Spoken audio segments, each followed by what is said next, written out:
Gideon time from The Clash, and now a PSA. You're listening to KSU Santa Clara. This is World Wildlife Fund. Be the hero nature needs. Our planet is facing major conservation challenges with the mounting threats of climate change, deforestation, and illegal wildlife trade. Among so many others, it's clear no one can tackle these issues alone, but when we come together, we can find lasting solutions. To join in action, visit worldwildlife.org because together anything is possible. Worldwildlife.org. And yeah, that's I think it's a good message, and something that James Cameron would agree with. 'Cause, he cares about the environment. Next up on this list, my top 10 favorite movies of all time, is celebrate them. So with a song from each film on the top 10 list. If you're just tuning in, so this is from number 9, Decision to Leave. Great Park Chan Wook film, veteran filmmaker for sure. This is also the year of veteran filmmakers, and I'm excited to play. This is the Mahler Symphony number 5, Agigato, and yeah, it's funny. Tar, the movie, great movie, also on this list, mentions Mahler, and this film also mentions Mahler. I'm classical music getting a lot of love, so this is the Mahler Symphony number 5 from Decision to Leave.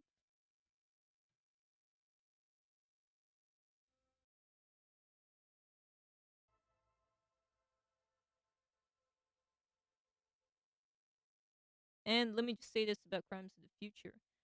This uh this film from David Cronenberg, it's his first film in a while, in over 5 years. And when he came out with this film, I just I was like, this is going to be so great. This is the first Cronenberg film I'm seeing in theaters. It's a very big, exciting deal for me, and I saw it with a small crowd of people. But it doesn't matter because I just had an experience. I'm like, this is so cool. I'm so lucky in my lifetime, you know. And yeah, I think you have to be pretty jaded to just be like, so whatever, it's another film. It's like, no, man, these are films from people who we should be very lucky and thankful for, that are still making films for us. Unless you're not a fan, in which case I don't want to talk to you if you're not a fan of David Cronenberg. Um, but yeah, I just hope that people, to be honest, some critics. I mean, not that critics were negative or anything, but I hope that more critics several years from now, or film writers, who can write about it, will realize that this is one of his very best films. And we know his filmography is already, pretty impressive. We already know that. And the old man won't stop. He's made it quite clear. He wants to make another film. He's gonna make another film. And I think that's also very, exciting and awesome. I'm just, so happy about that. But I really do look at this film as something that is worthy of being in the top 10. Some people might say, "Oh, it's an honorable mention," or it's in the top 20. That's fine. I got that top 20 list. It's like you can only put so many films in the top 20 or 22 lists or 25 lists. But I just, think that what he did here was very special. It's about mortality, like other great films this year, like Tar, of course, very different. And I think he put together a really, really cool cast. It's a very neat film about the human body, about art. What is art? And I don't care if it's a film that didn't get the rave reviews that everyone was expecting. Maybe some people were expecting something more explosive from it. I don't care. That was, in my opinion, one heck of a comeback, and a lot of people that I follow also agreed. And yeah, man, if it's not a film that you got a chance to check out, well, it's on Hulu, so you can check it out now. And let me just tell you, Saul Tensner, that's a guy you're not gonna forget. Timlin, she's not someone you're gonna forget. I mean, these are really cool, interesting characters, and I'm very, very happy that he created them. This is his first original screenplay in some time. I think Existence with a Z is like probably, yeah, that was the last film that he wrote that was an original film of his. After that he kind of just worked with other writers and made great movies. But personally, with all due respect, as much as I dug A Dangerous Method, I dug Crimes of the Future. um I dug Crimes of the Future more than I dug Dangerous Method, which, if you haven't seen, is it's a good film. It's a very cool film. I liked it, but it's more, I guess, it's about Freud, it's about psychology, it's a film made for grown-ups, and as is this film. But I also feel like, some teenager could watch Crimes of the Future and have that same reaction that I did to a Harmony Korine film, where I'm like, man, this is the weirdest, coolest thing ever. Or also have the same reaction that I had when I first saw my Cronenberg horror film, which is Videodrome, or Scanners, I think it was Scanners, where it's like, I want more of this guy. Like, this is just new, out there. It's just like a whole wild thing. It's exotic, I think, when you dive into your first Cronenberg film. So I feel like, yeah, this is definitely more up my alley when it comes to the late era David Cronenberg. I did like Maps of the Stars. I like the films he made before this one, but this is my favorite film of the last, I don't know, 4 or 5 films that David Cronenberg has made, and that's saying a lot. So I'm just gonna play a little.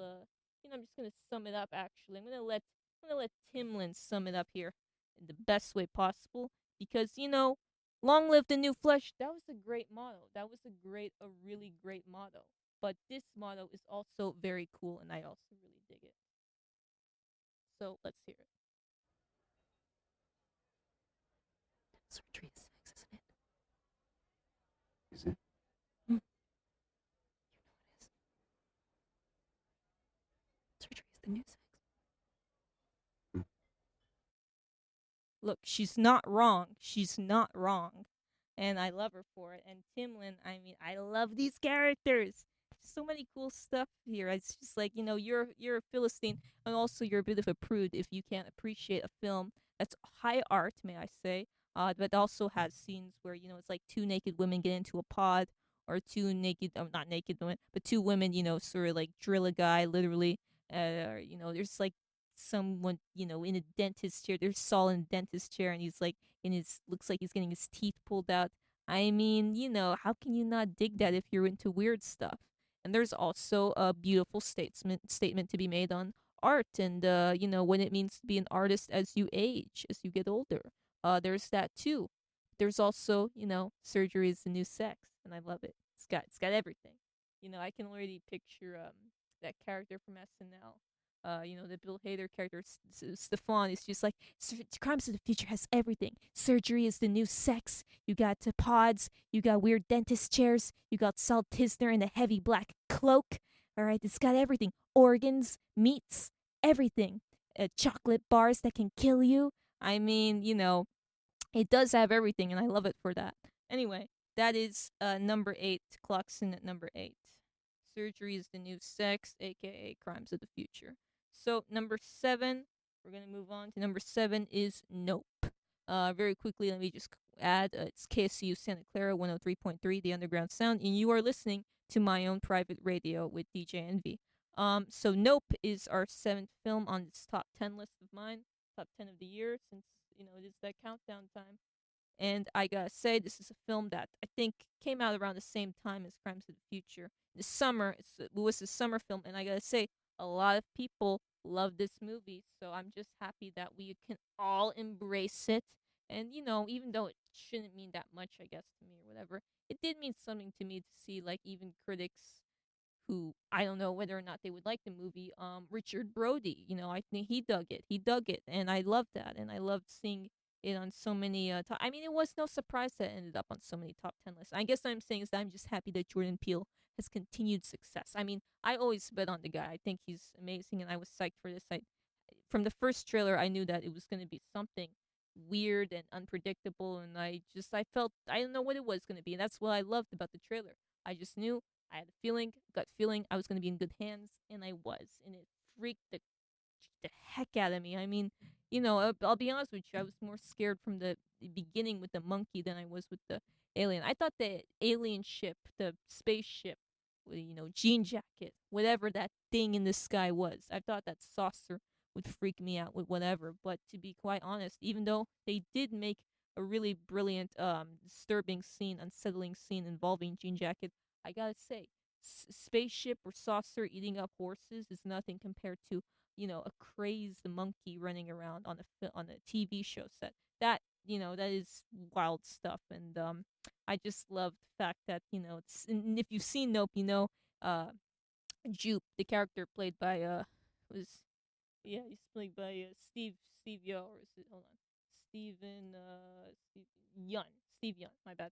And he's retelling the story about, what happened, but he's doing it by talking about the SNL sketch. And I just love the perfection of being like, yeah, man, Chris Kattan, he played the monkey. Like, of course Chris Kattan played the monkey. If you've ever Googled a picture of Chris Kattan in your life, you know that guy can play a monkey. And he can probably play a monkey really, really well. So I just think that, it's brilliant writing too. I mean, the directing was good, the story was good. The story goes back to the writing. So I feel like Jordan Peele probably, even though I don't care about the Oscars, he should probably get nominated for best screenplay because, you can't not nominate a film that has a scene where you're just, talking about this traumatic event that happened in your life involving a monkey running around on set and like you just say go watch SNL with Chris Kattan playing a monkey. Like you can't not have that nominated for an Academy Award. It has to be nominated for an Academy Award. Best original screenplay. It just has to. So I just loved it. And Steve Young, he's very good as Jupe in Nope. And I don't want to get spoiled, even though it's been months since it came out. I just think that everyone should go and revisit Nope because I have a feeling that if you're listening, you've already seen it, and you can tell I still am so excited just by even talking about it. And I'm probably gonna rewatch it before the end of the year, or definitely, I mean, when it's Oscar season. I mean, next year when it's getting closer to the Oscars, I'm just gonna rewatch all the faves that I just know are going to the Oscars or I feel like should have gone. It's gonna be a great excuse